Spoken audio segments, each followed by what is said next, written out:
Welcome to TableTalk Friday, your weekly dose of D&D banter between three men in a bedroom. If you like their style, come back every Friday for another upload. Now, back to the boys. Welcome to TableTalk Friday, a D&D podcast where I, Seth Pittman, formerly Seth Pittman, am going to take the lead again this week and go over some unsolicited D&D advice. I've got three prompts, three large questions of D&D advice, and I'm just going to try to give the best advice I can based on my DMing experience and my D&D player experience. So, number one is it wrong to request that players keep their characters, for lack of a better word, normal? A player has some character ideas that I'm uncomfortable with as the DM, and want to know if I just shouldn't DM if it's an issue for me, or if it's alright to request they choose something a bit more simple. So, it's my first time playing D&D, and I'm jumping into DMing. I've got a campaign planned, and so far have 3 players, one of which has had an interesting idea for their character. First, they want to be Freddy Fazbear. Halt there. Is the setting Five Nights at Freddy's? Okay, we'll continue. Then changed it to just a bear named Frederick. There we go. Okay, that's a little more clarification. Now they've gone and jumped into an entire different body of water, saying they want to be a vampire based off the folklore from the movie Sinners. You know, in another episode where I gave more unsolicited D&D advice, I did say that basing a lot of your stuff off of things that you have seen before is a good idea. Let's continue. When they asked about Freddy, I told them something along the lines of, bro, I ain't comfortable with that right now. I can't even begin to grasp how exactly Freddy Fazbear could be a playable character in D&D and how that'd work. And then they requested to just be a bear named Frederick. Okay. I told them that the issue is that it's a bear. They said they'll just make a bear named Frederick, as in the, I don't want to say this word, slang, to describe a certain body type in men. Okay, I see what they mean. I said that was fine. Now, they want a Sinner's vampire. I really just want a campaign with characters that everyone can understand well enough without having to dig online about folklore or how a GD animatronic would go about his life in a D&D campaign. It also just doesn't make sense to me, seeing as the campaign is isekai themed, and they've all been trucked into the campaign and the main goal is to get back to where they came from. Hold the phone. You're doing an isekai campaign. So, okay, I'm not gonna go too hard into this person exactly, but you're doing an isekai campaign. They can be from wherever, and I think it would make sense. They could be Luke Skywalker getting thrown into this world and having to make it back to the Star War. They could be Naruto needing to return to the Leaf Village. Because as far as I'm concerned, this is an isekai.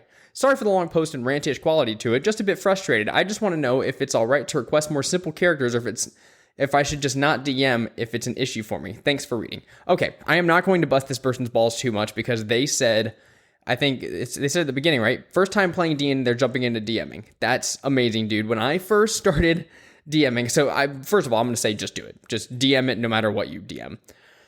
But whenever I first started D&D, I also picked up DMing very quick, and I DM'd a 11 to 13. I really can't remember how many it was. I think it was 11. I'm going to stick with the number 11 from now on because it's the third time I've said this in a row.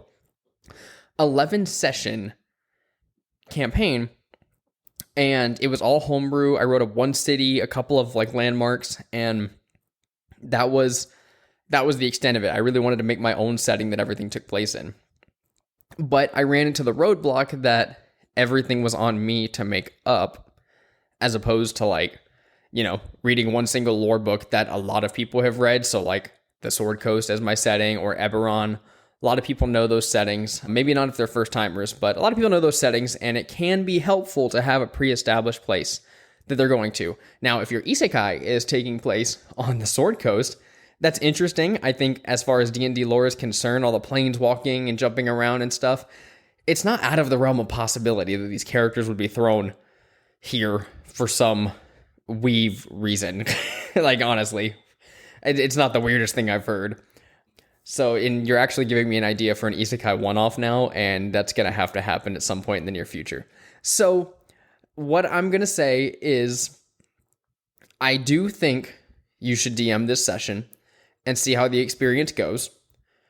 But I think your player is just really excited. They have a lot of ideas. They're still playing make-believe. And if you listen to the episode where Patrick and I talk about his first time DMing or his first time playing, they're probably not taking it as seriously as you are, because you're jumping right into DMing. Maybe you've watched some YouTube videos, you have a little more experience with it. This person might be a little annoying to you because they're outside your realm of expectation, and those expectations have not been properly set for them.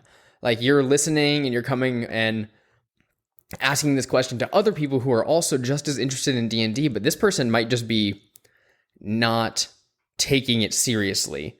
And I have had players like that before. We, in our first campaign, ended up having to drop someone because they were not taking the game seriously. There was originally 6 players and me as the DM, and we had to drop the 6th player because in almost every session, they were a rogue, and they would just give the Shadow the Hedgehog, like, no, I don't want to do that kind of response. Like, go against the party all the time. And then finally, like, they were on their phone every single session, pretty much the whole time. And that doesn't make for good roleplay, good D&D. It really doesn't. So we dropped a person for that reason. So I do think, let this person make a character, set the expectations that you want. This is why we have session zeros. Set the expectations and go from there. If this person doesn't respect your expectations or doesn't want to play because they can't play Freddy Fazbear because you're not comfortable with DMing Freddy Fazbear in the Isekai campaign, then, props. Just push them to the side and tell them, hey, I think maybe we're not the group for you. Those are the 2 solutions I've got for you based on however it goes, but I mean, I feel like this does come down to proper DM to player communication. Let's jump on to topic number 2. You ever just inform the party that they are going to the dungeon you prepped? I like this one.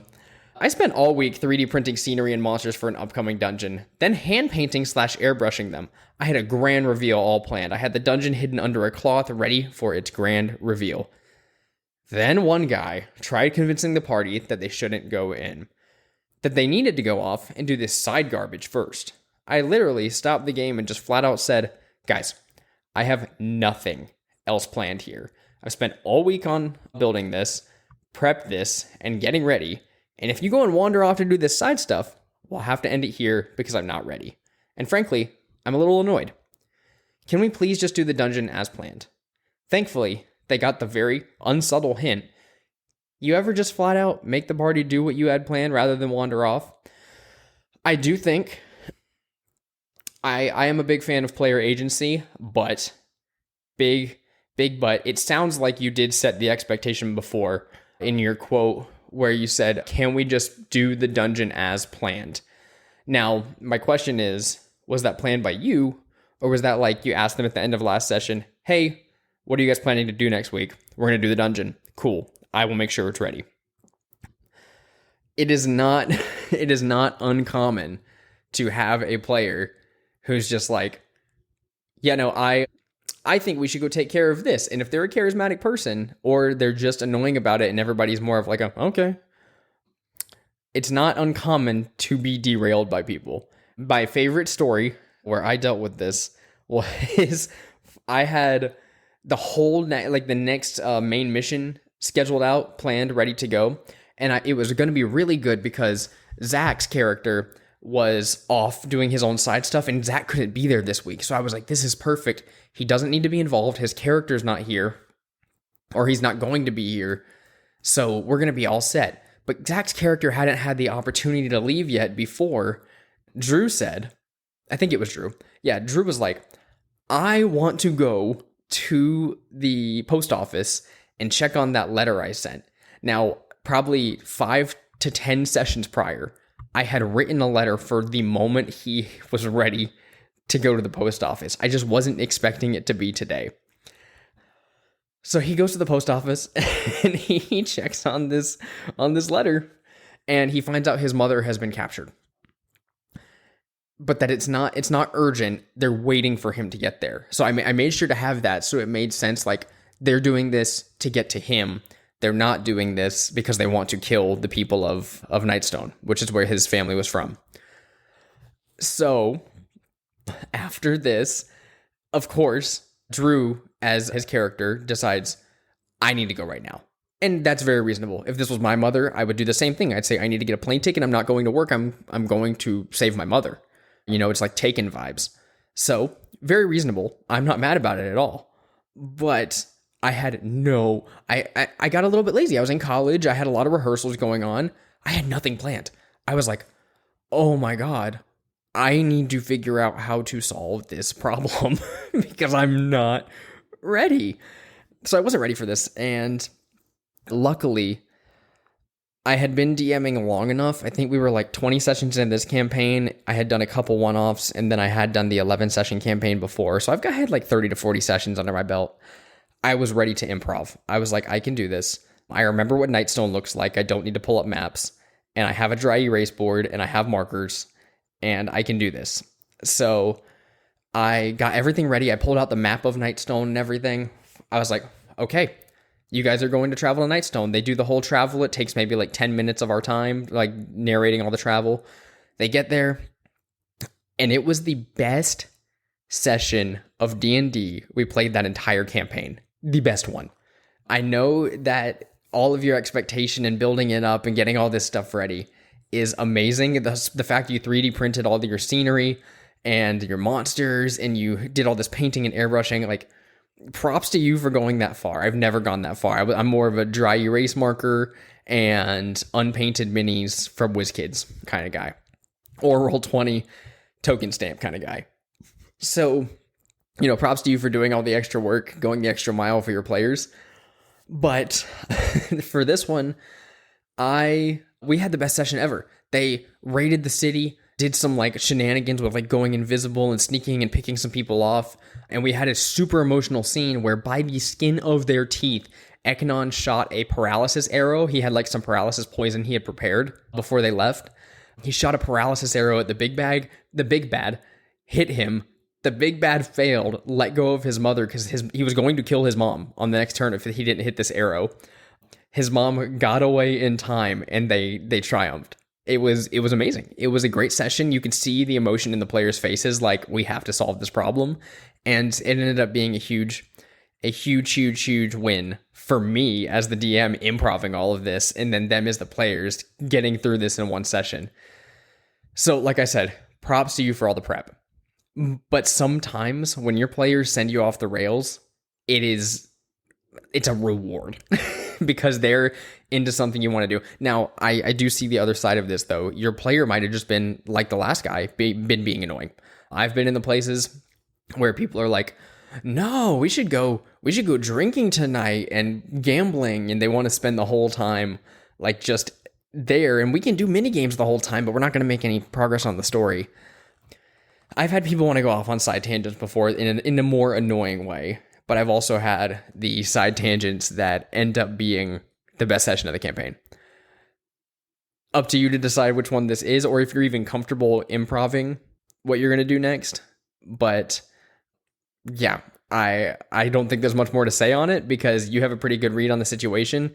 And one more thing is, I think that what you would be able to say is what you said is a good thing. Like, we can do this side tangent. We're just going to have to do it next week. Like, if you don't want to do the dungeon, it's fine. We'll do it next time. But if you're going to do this other mission that I need time to prepare. That's not a big ask. Not everybody is going to be able to accidentally do the best session of the campaign. But at the same time, yeah, that's pretty much it. Well, let's go on to the next one. I think that was a really good prompt, though, because it's a good lesson to learn for both the players and the DM. For the players, they need to stick to what they're planning to do because they shouldn't be expecting so much of the DM. And for the DM, like, There are times that you should be a little more loose on things like that, but this sounds like since you prepared so much, they probably knew you were preparing this much. They should respect that.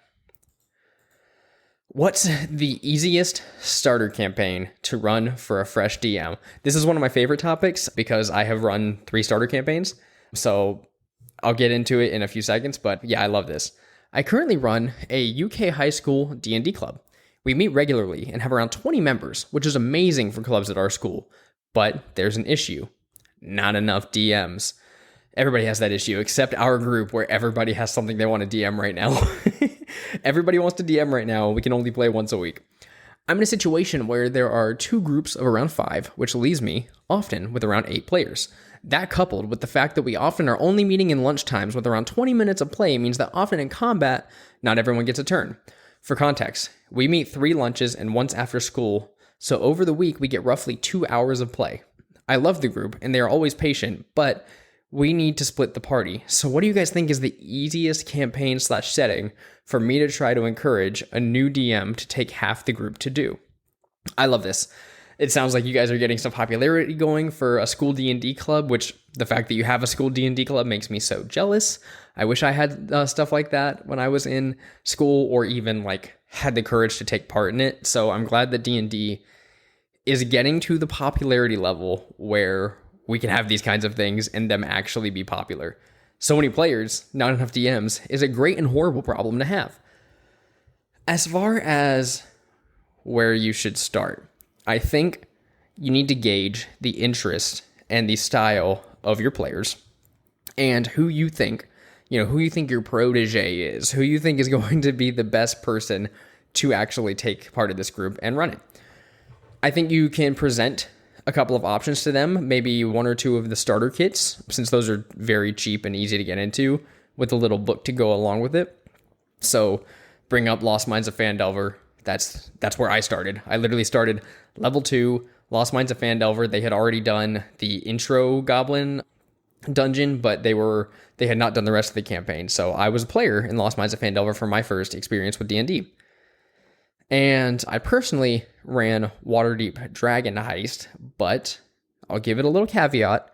This is a $50 book with a lot of ins and outs and villains. So if you have an extremely excited player who really wants to try DMing and they want to go all out, I think Waterdeep Dragon Heist is the best starting point, but it's a lot more work. So if you're just trying to get someone to dip their toe into DMing, Dragon of Icespire Peak or Lost Mines of Phandelver would be where I would go. Dragon of Icespire Peak is a little more open-ended. They can find the quests that they like in there and drop them in wherever they want. Lost Mines of Phandelver, I think, is an overall more satisfying story depending on who's DMing it. Because it has a beginning, middle, end. And you, I think, have a little more of an opportunity to meet the characters and spend time in Phandalin. And I do find the locations a little more interesting overall too. I haven't played all of Dragon of Icespire Peak, but I did read through all of it. And while you are dealing with the same setting, I just think I would enjoy Phandelver more. And speaking of that, there is Phandelver and Below the Shattered Obelisk. So if they do feel like running more Phandalin later off of one of these, they can, pick up that book and keep it going for the rest of the school year. Because I think it'll take, 10-ish sessions, if they're a little bit slow, going through the entirety of Phandelver. But then if they're Lost Mine of Phandelver. Yeah, I'm correct. I was freaking out for a second. I was like, what is it? So yeah, I think that would be a pretty solid option for them. And then if they want to continue, that's when they pick up modules. Storm King's Thunder can go out of Phandelver. Phandelver and Below Shattered Obelisk can go out of it. Pretty much any of the modules, honestly, if they're deciding they want to take their players, wherever. So those are all great options. Likewise, you can just brainstorm some ideas with them if you're not playing in Forgotten Realms setting and you don't want official D&D materials, then you can have them write up something in the setting that you guys are playing in. If you have a really cool setting that you've been working on, it's not a bad idea to have them homebrew off the start to get those, creative juices flowing. I just find that the quality of writing isn't as good when you're also trying to learn all of the rules of a very complicated role-playing game on top of it. So that's kind of what I got you for you on that one. You can let me know in the comments if you're watching on YouTube, or just send us an email at tabletalkfriday@gmail.com, or go over to patreon.com/tabletalkfriday. We have like a little community chat thing in there. Let me know if you think any of this is good advice. But yeah, guys, this is a little bit different of a format for what we do in Table Talk Friday, especially because everybody is so busy. I end up being the one who has a little bit more free time, and I enjoy sitting down and talking about this kind of stuff. So I hope you don't mind that every couple of weeks it is just me. But let me know if you like this format. I think that it kept my thoughts a little more, right on target, as opposed to like just letting me ramble about one topic the entire time. Me being able to normally I'm just going to like forums and stuff, looking at questions like these anyways, and then thinking through like what I would, how I would actually solve this problem. So allowing me to get my thoughts out like this is honestly pretty satisfying, especially because I feel like if any of these people were to listen to the episode, they might actually get some good advice out of it. So yeah, love where the podcast is going again so far. If you like the show, please leave a like or comment down below. And you can find us over on patreon.com/tabletalkfriday. If you want to support the show a little bit better, a little more financially, there's some extra perks that go in there, like the post show that I will record right after this. Not sure what I'm going to talk about yet. Maybe fitness, maybe Magic the Gathering, maybe more D&D and how our group's been doing lately.